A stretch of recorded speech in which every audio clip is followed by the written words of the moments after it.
Hello दोस्तों, मैं चंद्र गोयल। स्वागत है आपका हमारे YouTube चैनल पाठशाला पिथौरागढ़ में। तो दोस्तों, आज बात करेंगे यहाँ पे गुलाम वंश की। और गुलाम वंश में मैंने आपको कल पूरा दिल्ली सल्तनत के बारे में बताया था कि दिल्ली सल्तनत कैसे स्टार्ट हुआ और दिल्ली सल्तनत की शुरुआत कैसे हुई। जैसे कि आपको पता है दोस्तों कि मोहम्मद गौरी द्वारा यानी कि 1206 में जब मोहम्मद गौरी की मृत्यु हो जाती है, तो मोहम्मद गौरी की मृत्यु होने के बाद जो मोहम्मद गौरी का दास होता है जिसका नाम कुतुबुद्दीन ऐबक होता है, और वह गद्दी पर बैठ जाता है दोस्तों। और जब वह गद्दी पर बैठता है तो उस समय से ही हमारे यहाँ दिल्ली सल्तनत की शुरुआत हो जाती है। और दिल्ली सल्तनत की जब शुरुआत होती है दोस्तों, तो वह 1206 से 1210 तक अपने कार्यकाल पे रहता है। और 1210 में उसकी अचानक क्या हो जाती है, मृत्यु हो जाती है। जैसे कि आपको पता होगा कि वह घोड़े में चौगान खेलता है और घोड़े से अचानक गिरने से उसकी क्या हो जाती है, डेथ हो जाती है दोस्तों। और उसने तीन बहुत महत्वपूर्ण यहाँ पे नगर मतलब कुछ वस्तुएं मतलब कुछ भी चीज कह सकते हैं आप उसको स्थापित की थी। जैसे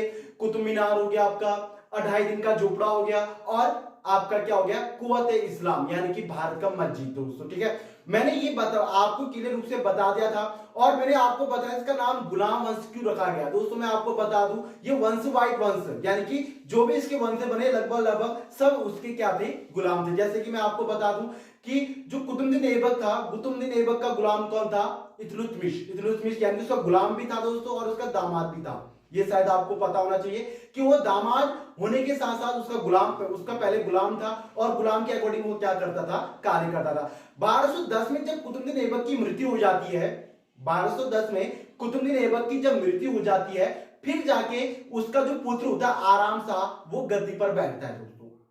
ठीक है, वह क्या बैठता है, गद्दी पर बैठता है। और जब वो गद्दी पर बैठता है तो ज्यादा उसका जो राज्य में जो उसका जो एक दिखाव होना चाहिए दोस्तों, वो उसका कुछ भी नहीं होता है। तो उसकी भनक उसके दामाद यानी कि इल्तुतमिश को लगती है, और इल्तुतमिश उसके साथ क्या करता है, युद्ध करता है। और युद्ध करने के बाद आराम शाह को हरा देता है और आराम शाह की हत्या कर देता है दोस्तों।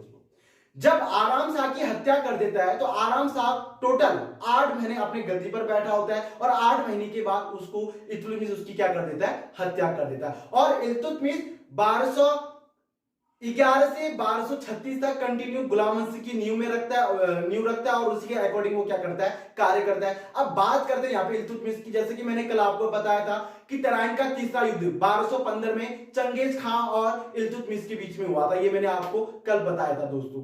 उसके बाद मैंने आपको बताया था उन्होंने भारत पर मंगोलों के आक्रमण से बचाया था, और उन्होंने एक रूप से ये कह सकते हो कि उनका कार्य बहुत अच्छा रहा। उन्होंने एक एकता प्रणाली भी स्थापित की थी, और एकता प्रणाली में सभी को अपने शासन पर समान रूप से माना जाना था, और उसी के अकॉर्डिंग उन्होंने एकता प्रणाली की क्या की थी, यहाँ पे शुरुआत की थी। लेकिन 1236 में उनकी क्या हो जाती है, मृत्यु हो जाती है। और 1236 में जैसे उनकी मृत्यु होती है तो उनका पुत्र होता है रुकनुद्दीन शाह।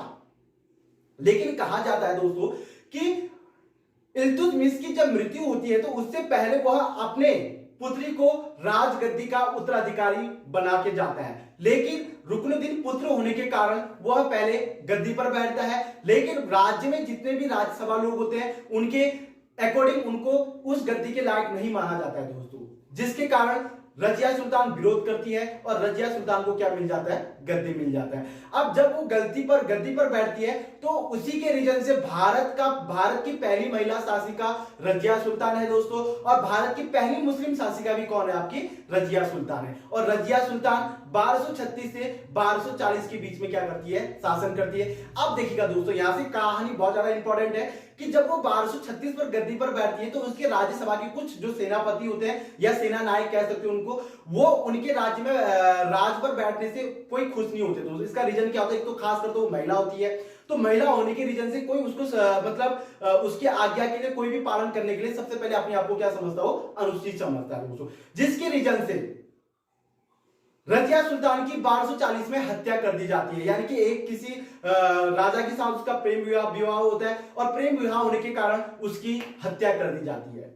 उसके बाद उसका जो सेनापति होता है मोहम्मद आराम शाह, वो गद्दी पर बैठता है। लेकिन उसके गद्दी पर बैठने से भी ज्यादा रीजन नहीं बताया गया है। यहाँ पे कई इतिहासकारों ने उनके बारे में कुछ ज्यादा खास नहीं लिखा हुआ है, तो उनकी भी बीच में क्या हो जाती है, हत्या हो जाती है। अब यहाँ पे बात आता है जो गुलाम वंश का यानी कि रजिया सुल्तान के बाद जो शासक होता है वो होता है बलबन शाह। इसका कार्यकाल सबसे बेस्ट माना जाता, मतलब बेस्ट क्या कह सकते हो दोस्तों, मतलब ये कह सकते हो कि उनका जो काम था वो बहुत ही सोचनीय दिमाग, मतलब दिमाग के कारण उन्होंने काम किया था। जैसे कि उनका कार्यकाल रहा था 1266 से 1287 तक, 1286 से 1267 तक गद्दी पर बैठता है और वह अपने ही दामाद की हत्या करके गद्दी पर बैठता है दोस्तों। अब रीजन क्या होता है, वो जो आराम शाह की जो उसके बाद अमुद्दीन होता है उनका नाम, अमुद्दीन गद्दी पर बैठते हैं, लेकिन वह अपनी जो बलवंत शाह होता है, बलवंत शाह अपनी पुत्री का विवाह किससे कर देता है, अरविंद शाह से कर देता है, जिसके रीजन से वह अरविंद शाह की हत्या कर देता है और हत्या करने के बाद वह खुद क्या बैठ जाता है, गद्दी पर बैठ जाता है दोस्तों। तो वह गद्दी पर कब बैठता है, 1266 पर, और 1266 से 1287 तक वह कंटिन्यू गद्दी पर बैठता है और उसके बाद वह क्या करता है, काम करता है दोस्तों। उन्होंने एक नीति अपनाई थी, यहां पे बहुत बार पूछा गया ये क्वेश्चन कि बलवंत शाह द्वारा कौन सी नीति अपनाई गई थी, तो ये था रक्त लोह रक्त की नीति। ये बहुत बार पूछा गया है, लोह रक्त की नीति, यानी कि लोह रक्त का मतलब हो गया कि तलवारबाजी, यानी कि हथियार से मारने के, उनको मार के अपने ऊपर क्या करना, उनको आकर्षित करना, यानी कि उनको जबरदस्ती मनवाना। तो ये इस टाइप से उन्होंने काम किया था कि राज्य में अगर कोई उनकी बात नहीं मानता है तो उनको क्या कर दिया जाए, खत्म कर दिया जाए। तो ये एक नीति बनाई थी उन्होंने जिसका नाम था लोह रक्त की नीति। ये बहुत बार एग्जामों में पूछा गया है दोस्तों।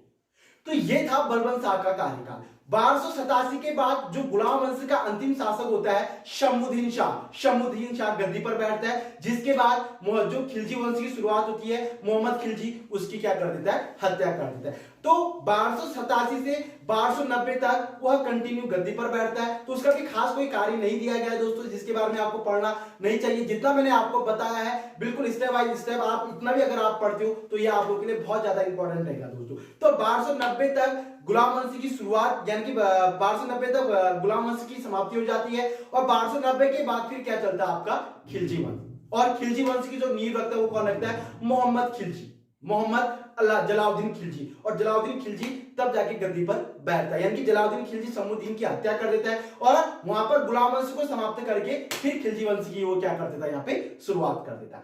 तो ये था दोस्तों गुलाम वंश का एक छोटा सा मैंने टॉपिक जो आपको बताया है। अगर आप इसको बाय हार्ट अगर कंटिन्यू अगर आप लोग पढ़ते हैं दोस्तों तो आप लोगों के एग्जामों में बहुत ज्यादा हेल्पफुल रहेगा। और मैं आपको बता दूं कि हम continue step by step series start करते हुए लेके चल रहे हैं और आप लोग को ये कंटिन्यू देखना है दोस्तों, ताकि आपके माइंड में हर चीजों के बारे में बारीकी से समझ में आ सके, ठीक है, ताकि मैं आपको बता रहा हूं और ये आपको समझ में आना भी चाहिए दोस्तों। और अधिक जानकारी के लिए आप हमारे डिस्क्रिप्शन बॉक्स में जाइएगा, वहां पे आपको सारे नोट्स प्रोवाइड होते चले रहेंगे दोस्तों। तो जय हिंद, जय भारत, जय उत्तराखंड।